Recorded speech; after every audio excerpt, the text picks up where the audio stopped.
Hey guys, today we're unraveling some of Final Cut Pro's biggest mysteries. Have you ever been editing in Final Cut and you're like, why does it do this weird thing? It's so annoying. In this video, I'm gonna explain why some things are the way they are in Final Cut Pro, so hopefully if you better understand them, you'll be better able to work with them. This video is just part one in a two-part series.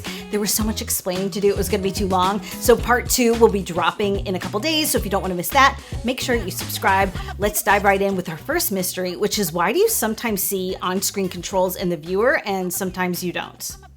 So a lot of titles and transitions and effects in Final Cut Pro come with what are called on-screen controls. You'll see if I hover my cursor over either pieces of text, I get this text box that I can use to reposition the text within the frame. I also have this circle here, and when I grab the edge of the circle, it allows me to enlarge or reduce the size of the shot underneath. And it's not just these titles that have these on-screen controls. Some other effects, for instance, the directional blur will have other different types of on-screen controls, or even transitions like these new modular transitions will have these kinds of cropping on-screen controls. And whether a title, generator, effect, or transition has on-screen controls depends entirely on the way they were created by the developer, but sometimes you do see those on-screen controls in the viewer and then all of a sudden, they're gone. Even if you're selected on the content that should show you the on-screen controls, you probably have enabled the transform tools at the bottom of the viewer by clicking this icon.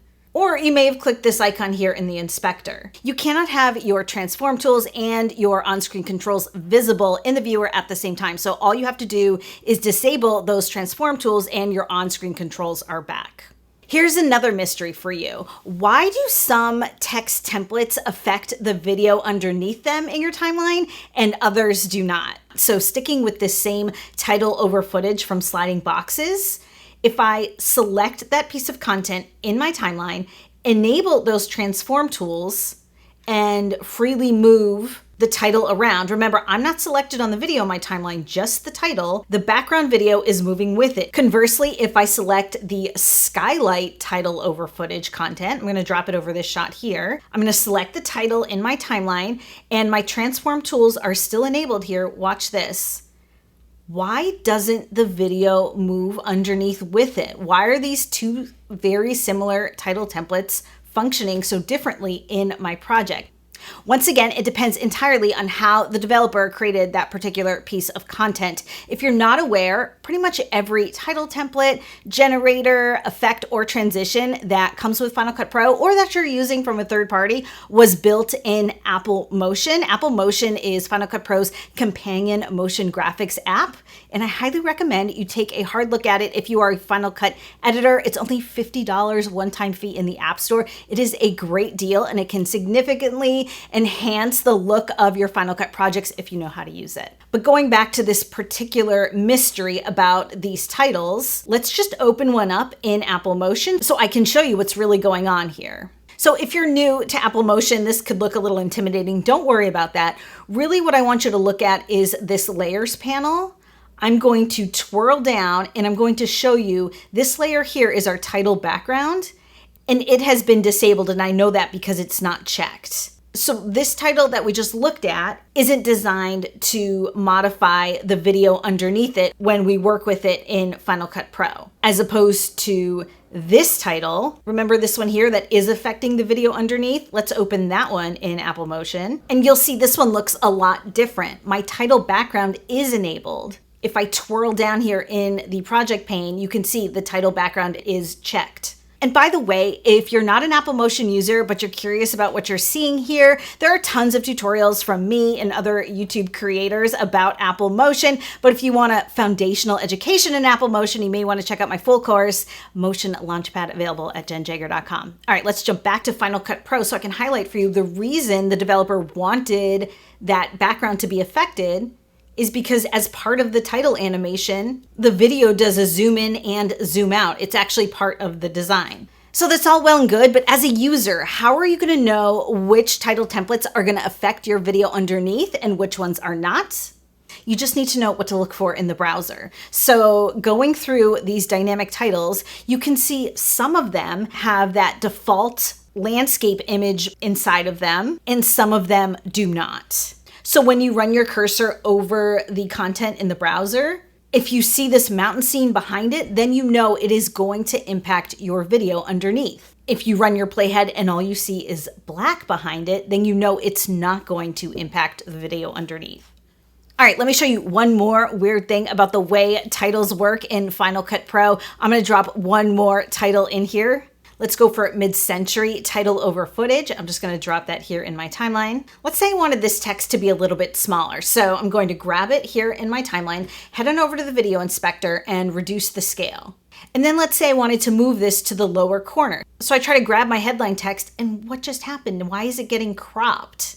I'm going to enable my transform tools to show you what happened. When I reduce the size of the text in my video inspector, I reduce the entire frame size. You can see the outline of the framing with these transform tools enabled. So when I'm grabbing this text, it thinks I'm hitting the edge of the frame.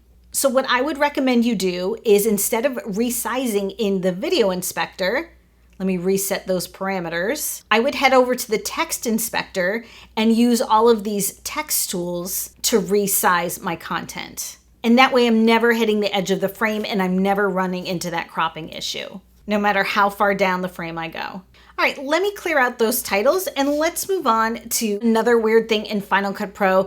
Let's say I had applied color corrections to each of these two shots. And in looking at them, I decided I preferred the color effects I applied to this first shot over the ones I did to this one. So let's say I wanted to copy and paste the color effects from this clip to the second clip. So I'm just going to select the first one, hit Command C to copy, select the second clip, and hit Shift Command V to paste. And then when I look at this, it does not look great. This is not what I had in mind. When you copy and paste effects from one clip to the other, it adds them in addition to any other effects, like color corrections, you had to the new clip. It doesn't replace the settings. So if you look in my inspector, I've now doubled up on my color correction. I didn't actually replace those color effects with the ones from my previous clip. And I'll tell you what, I really wish there was a feature where you can copy and paste the settings from effects in one clip to the settings of effects in another clip, not just double up on all of the effects. That has not happened. So you just need to be aware about how many color corrections you're applying to a particular clip. So I'm going to undo all that. The proper thing to do would be to disable these effects in my inspector by unchecking them before applying the new color effects. Or you can delete them right from your inspector. Which brings me to my next weird thing about Final Cut Pro, which is that sometimes it seems like you can delete effects right from the inspector. And sometimes when you do this, it deletes the entire clip in your timeline. Why is that? So in this situation, you can see that I've got my clip selected in my timeline and I've got the effects selected in my inspector. The trick is to look at the color of the box around your selections, both in your timeline and in the inspector. Whatever is yellow is what's going to end up being deleted. So even though my two effects look like they're selected, they've got a white box around them, if I hit the delete key, my clip disappears from my timeline. I'm going to undo that. Instead, this time I'm going to select the effects, make sure they're yellow, and that my clip has a white box around it, and now I can hit the delete key and delete those effects. I'm going to undo that one more time. If I also select the clip in my timeline, now all three have the yellow box around them. All three of them will go. I had someone ask me about this in a prior video. They were amazed that I could delete clips right from my inspector. So like I said, there's a part 2 of this video dropping in a couple days. But if I didn't cover anything you're curious about, make sure you let me know down in the comments because I'd be happy to make a part 3. Don't forget to check out my courses at jennjager.com. In the meantime, here's some other videos I think you might like. I'll see you guys again.